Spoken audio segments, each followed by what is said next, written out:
شكرا لكم على الاستماع. هل أقنعت التفاصيل اللي حكاها وزير الداخلية البارح في الندوة الصحفية في علاقة باغتيال المهندس الطيار محمد الزويري؟ هل اليوم تونس في أمان مع وجود كل المجموعات هذه الإرهابية اللي دخلت ونفذت عملية الاغتيال بالطريقة هذه؟ نحكيو في الثغرات الأمنية والإصلاحات اللي لازم تكون في القطاع الأمني والأسباب اللي أدت للاغتيال. نحكيو فيها مع محسن ربحي بعد شوية، كاتب عام نقابة إقليم تونس وعوان إطارات إقليم الأمن الوطني. نحكيو قبلها مع ضيفنا أيضا أنيس الورتاني، كاتب عام نقابة أمن المطار. سانيس أهلا وسهلا.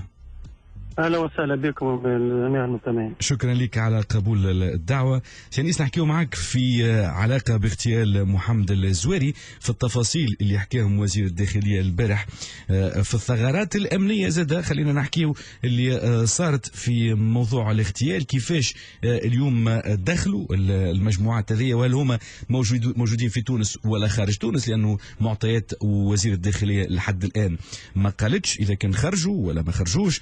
نحكيو ايضا في علاقه بالصحفي الاسرائيلي، كيفاش دخل اليوم لتونس وخرج وخدم خدمته في قدام وزاره الداخليه. نحكيو معاك ونبداو بما قال وزير الداخليه في علاقه بالصحفي الاسرائيلي. اسمع معايا سيانيس ثم نرجعوا للتعليق.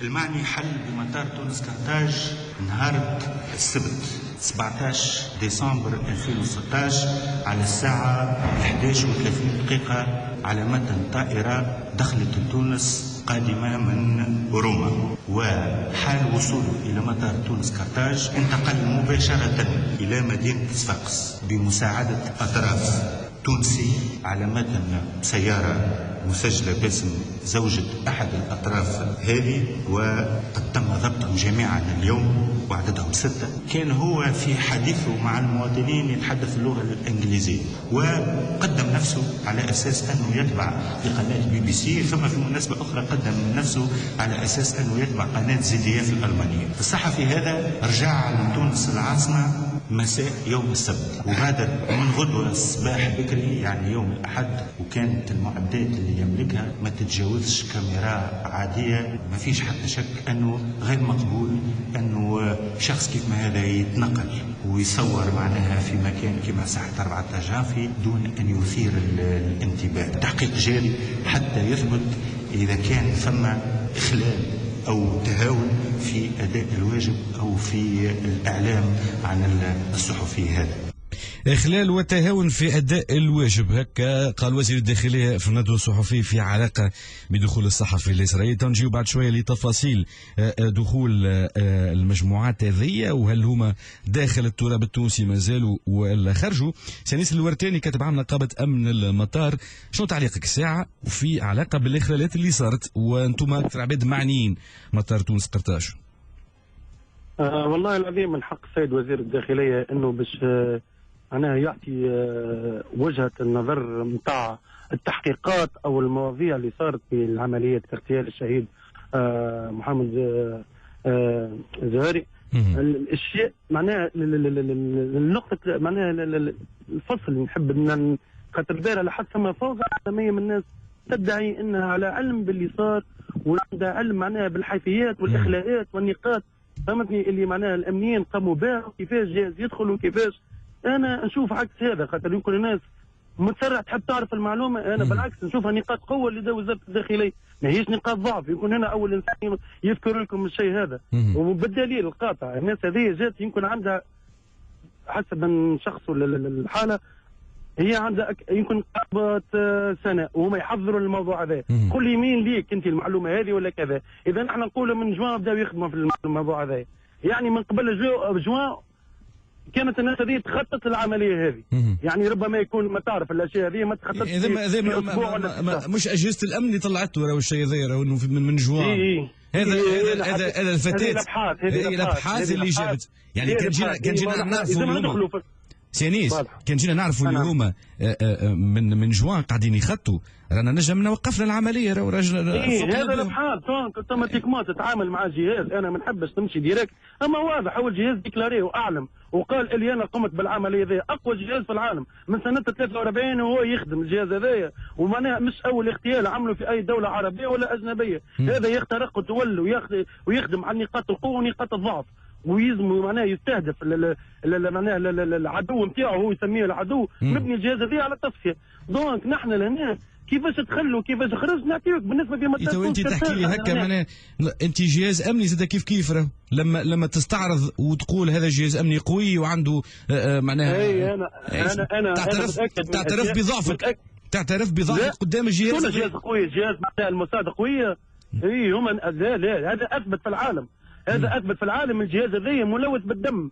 نحن نحكي على الجزء الاول اللي حكيته سيانيس، انت قلت هذا جهاز قوي وعنده قداش من عمليه يقوم بها 43. يعني اذا كان نقرا قراءه عكسيه انت جهاز قوي قدام جهازك الامني انت ضعيف. هذا شوف هذا لا لحظه عاد نحن نشخصوا الاشياء راه ما نجمش نخبيو باش ايش نقول لك نستعرضوا اشياء ماهيش في محلها. هذا جهاز معناها العالم الكل يعرفه ويحكي على قوته وهو اخترق دول. ما نجمش نخبيو الشيء اللي صار. ما نجمش انا نحكي على قوه جزائريه يعني نحن ضعاف. لا نحكي لك انا قلت لك انا اللي اكدته لك من الاول في كلامي، قلت لك بالعكس اللي الجهاز الامني نتاعنا راهو قوي ثابت عليه قوي. انا فقط نحب ندخل معك هو المده التخطيط. لحظه خاطر ثم امور العباد تجلى على مده التخطيط نتاعهم اللي قعد هو يخطط لها باش يعمل عمليه اغتيال، قعد فتره طويله برشا. فهمتني؟ وهذا انا سؤالي ليك فقط يا سيانيس الورداني كاتب عام نقابه امن المطار. اليوم انتم في المطار كيفاش العمل يكون؟ الرقابه القبليه والبعديه في علاقه بالقضايا من نوع هذا، صحفي اسرائيلي يدخل ويوهم الناس بانه كاتب ويروح يسجل يخدم على روحه. اجانب حسب ما قال وزير الداخليه هم مساهمين في العمليه، دخلوا نفذوا العمليه، ما نعرفوش اذا كان خرجوا ولا ما زالوا، حتى الداخليه ما عندهاش المعطيات. انتم وينكم كامن المطار اليوم؟ نحن اول حاجه المنظومه الامنيه داخل مطار تونس كرتاج تضبطها قواعد تضبطها قوانين نخدموا بها. وتونس خاصه ما بعد الثوره اصبحت دوله منفتحه ودوله معناها هي تعامل حتى المسافرين بمعامله حسنه يجلب الاستثمار تونس والسياحه وغيره من هذا. السيد اللي دخل بجواز السفر الالماني نحن نتعامل مع الدول غير خاضعه للتاشيره لدخول التراب التونسي. معناها السيد تقدم لنا الى معناها شبابيك الدخول الى التراب التونسي، مد الجواز نتاعو معناها سفر اللي هو جواز سفر الماني غير خاضع لتاشيره. فهمني؟ تحديد من الهويه، ما عندوش حتى موانع امنيه، ما عندوش حتى معناها اشياء اللي هي داخله على الجواز معناها تغييرات وكذا ومفتعل الجواز. السيد هذا جاسوس وفي العراق توقف، في مصر توقف. هذيك من مشمولات الاجهزه الخاصه الاخرى بساعتين. انا قلت لك ما فيهوش موانع امنيه، يعني النظم الالي ما اعطاني حتى مؤشرات اللي السيد هذا فيهم موانع امنيه. وزيد نعطيك انا حاجه اللي بما المجتمع التونسي والشعب التونسي ما يعرفهاش. سنأكدها لك اللي جواز السفر الالماني وانا اللي نقول لك فيه هو متاكد منه 1000% يصعب ومستحيل افتعال وتدليس الجواز السفر الالماني. يعني باش نقولوا ربما دخل لنا بجواز سفر مفتعل لا سبيل اليه، دخل بجواز سليم جواز صحيح، تقدم لنا اللي هو اكريفان وتخلى على روحه ومشى نظل الاقامه نتاعو. ما عندنا حتى مشاكل معاه. من حسب لك كل اكريفان وكل معناها ناشر وكل معناها استاذ نحطوه على جنب ونبحثوه ونتحروا معاه. مش الدوله التونسيه قلت لك دوله منفتحه معناها نعامل كانسان معناها مسافر عادي. انفتحنا باكثر من لازم. ايه شوف هذه فاتوره زاد فاتوره الدوله باش تكون منفتحه. كل حاجه بسيطه كل حاجه بسيطه. الحريه معناها ما تقوليش معناها ما نجموش نزلنا نحن كل حاجه. لا شوف سيانيس ما نخلطوش الحريه حاجه وانه يكون نظامنا الامني معناها بروفيسيونيل ويخدم على روحه وما نشكوش في هذا. باش نرجع لك بعد شويه سيانيس، اقعد معايا لانه باش نحكيو بعدها في شنو يلزم يصير. هذوما النقائص. قبل ما نستقبل ضيفي محسن الرابحي كاتب عام نقابة إقليم تونس أعوان وإطارات إقليم الأمن الوطني في تونس. سي محسن أهلا وسهلا بك. مرحبا بكم مستمعين كيف مستمعين شمس فام. تفاعل تصحيح بركه تصحيح بركه كاتب عام مساعد نقابه اعوان واطارات اقليم الامن الوطني بتونس. مرحبا بك سيدي، وباطارات واعوان اقليم الامن الوطني في تونس. تفاعل مع كلام سيانيس الورتاني، وزاد في علاقه اليوم بالمعطيات اللي قدمها وزير الداخليه البارح في الندوه الصحفيه. الجميع تقريبا والتحاليل اشارت انه ما اضافت حد شيء الندوه الصحفيه هذه، لانه الفاعلين والناس اللي نفذت العمليه ما نعرفوش الى حد الان تشدوا مش تشدوا، يعني خرجوا من تونس، مازالوا داخل تونس. شنو تعليقك؟ الى حد الان حسب المعطيات المتوفره ما فما حتى معطى متوفر انه ساعه انهم غادروا ولا مازالوا موجودين في تونس. العمليه صارت انا نتفاعل مع زميلي ساعه في الكلام بخصوص الصحافي هذا اللي دخل. الصحافي دخل جاني انا، قدم لي باسبور كسلطات امنيه، قدم لي باسبور الماني، عنده جنسيه المانيه، دخل كاتب جاب معه كاميرا، دخل على روحه وعنده اموره ريغلو اون ريغل ودخل. انا ما عنديش فيه مذكره دوليه. باهي هذاك حاجه اخرى راهو حكينا فيها سيانيس في نقابه امن، لكن في موضوع اليوم انه العمليه صارت ولحد الان الزوز ما نعرفوش الاجانب هذم اللي يقول عليهم وزير الداخليه مازالوا ما نعرفوش يعني في داخل تونس ولا خارجها. شنو الابحاث مازال جاري، فما معطيات ما يلزمهاش تتعطى خاطر الابحاث مازال جاريه. بالنسبه لكلام السيد وزير الداخليه واضح، احنا ما فما حتى مؤشر رسمي، هذا كل كلام تاع اعلام وكلام في الصحافه نسمعوا فيه انه هذوما انه اللي ينفذوا العمليه تابعين جهاز الموساد، جهاز المخابرات الاسرائيلي. ما فما حتى معطى رسمي.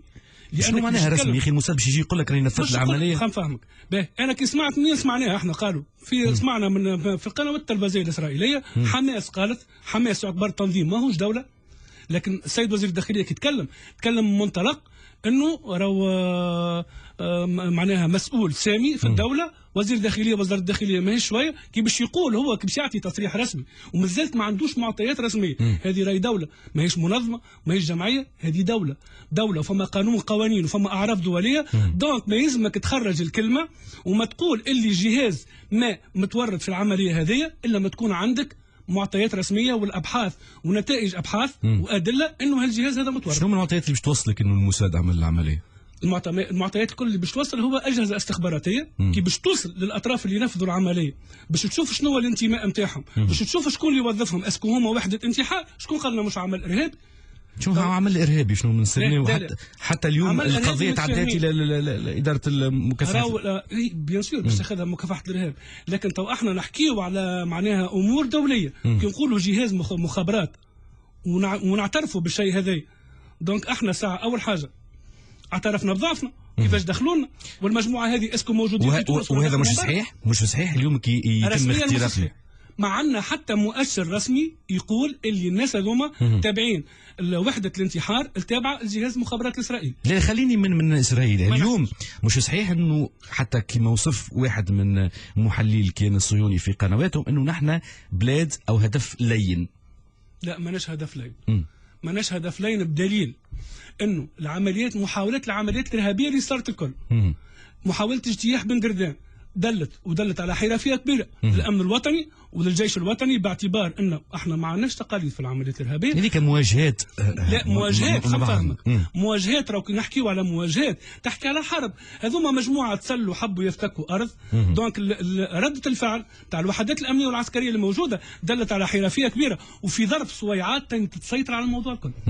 دونك هنا ما نستنوا شكون باش من برا باش يقيمنا في الاداء نتاعنا ولا باش يقول فانا تصنيف باش يصنفون. احنا نعرفوا رواحنا، عندنا ناس متكونين، عندنا اجهزه متكونه، عندنا ناس متكونين مليح. خليك معايا سي محسن فقط باش نرجع لسيانيس الورتاني كاتب عام نقابه امن المطار. سيانيس معك انا فقط سؤالي ليك اليوم، شنو اللي يلزم يكون موجود؟ يعني اليوم خلينا نقولوا ثم ثغرات بالنسبه لامننا في المطارات، هذا متفق معايا فيه ولا؟ ثم نقائص، خلينا نقول ثم نقائص كبيره. ثم ما نقولوا ثغرات، نقولوا نقائص. ربما يلزم المنظومه الالكترونيه في المطارات بصفه عامه لازم تتغير شويه، تتطور مع كيما تتطور الدول الكل. هذا اللي ناقصنا حتى في نوعيه معناها، حتى في تو ثم معناها برنامج كامل يخدم على معناها احداث برنامج جديد هذا نتاع المراقبه الالكترونيه وادخال جوازات السفر الجديده. معناها تونس راهي ماشي الدوله الوحيده اللي عندها اخلال في النوع هذا. ما قلناش نعرفوا، لا نحبوا نحسنوا. راهو نحن فكرتنا انه نحسنوا. شوف لازم نقول لك حاجه والمتاكد منه، هذا راهو التاريخ يحكي وهذا الفتره السابقه هي اللي تحكي. ثم نجاحات كبيره ياسر في مطار تونس كرتاج.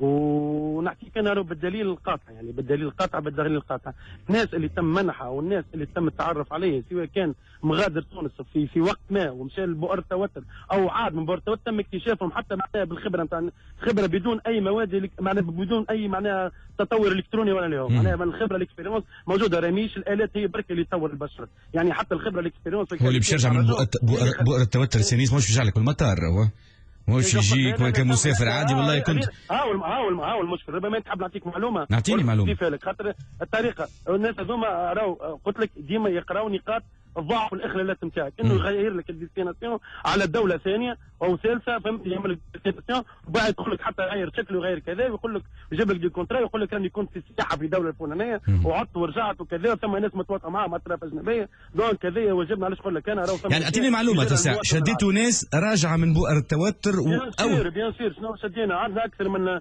3 سنوات برشا، ما نجمش نحلبها اكثر من 100 ارقام، مئات اليوم تمكنت امن المطار تمكن من القبض عليهم، ناس راجعه من بؤر التوتر. من بؤر التوتر، معناها انا نحكي لك هذه على مده اكثر من قريبه 3 سنوات، ونخدموا على الناس هذوما ونعرفوا قاعدين نقدموا كذا. في نفس الشيء حتى في المغادره. ثم موضوع ثاني بربي بسرعه لانه الضيف زاد يحب يحكي. ناس تحكي على الاسلحه ودخلت المطارات وكذا. يا رسول الله، ساعه لي ديستيناسيون اللي جايين من الفول من ديستيناسيون تاع تل ابيب ولا واحد يعملوا دو ديستيناسيون يعني تل ابيب. عندنا ديستيناسيون تل ابيب نحن. لا قلت لك نحن ما ثماش، اللي باش يعمل ديستيناسيون باش يمر على عبر دوله اوروبيه.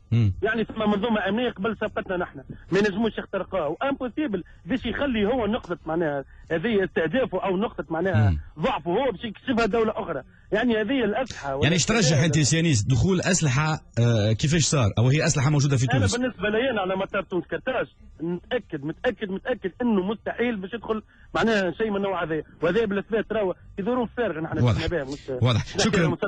شكرا لك سيانيس الورتاني كاتب عام نقابه امن المطار. سي محسن الرابحي، اليوم سؤالي ليك، وزير الداخليه يقول انه ما عندنا حتى معطى على انه الزويري كان ينشط في المقاومه في حماس، ما عندنا معطى حتى شيء على انه اليوم الموساد نفذ العمليه. شنو المعطى اللي عندنا؟ يعني غريب أنا الامر. هي المعلومات ما هيش متوفره بخصوص الموضوع هذايا. هو حتى زوجته ما تعرفش اللي هو ينتمي لحماس. الداخليه تعرف ساعات انه هذا ماهوش عذر، حاجات ماهوش عذر. فوالا اكيد اذا انا انسان ما عنديش عليه ما توفرتش معلومات بخصوص انه ينتمي لتنظيم معين، ما توفر حتى معلومه وما تجبدش عليه السيد هذايا، لا في الاعلام لا في صحافه لا شاف قبل، لا عنده انتم تستناو حتى الاعلام يجبد عليه؟ لا يقولوا اللي هو دخل مشى فلسطين عن طريق مصر. احنا رسميا ما عندنا حتى معتزل السيد هذا الباسبور نتاعو فيش دو موفمون نتاعو موجوده في اي مطار او ميناء انه دخل لمصر، انه مشى لمصر.